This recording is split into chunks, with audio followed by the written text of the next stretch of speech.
An example of a transitive verb. Kobe solved the problem. Whom are we talking about? Kobe. Kobe is the noun subject. What about Kobe? Or, what did Kobe do? Kobe solved. Solved is the main verb.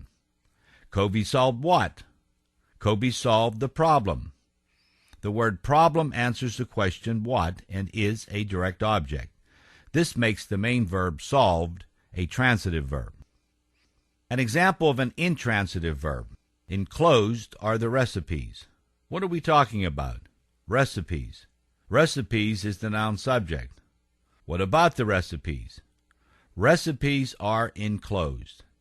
Are enclosed is a verb phrase with enclosed functioning as the main verb, and the word are functioning as the helping verb.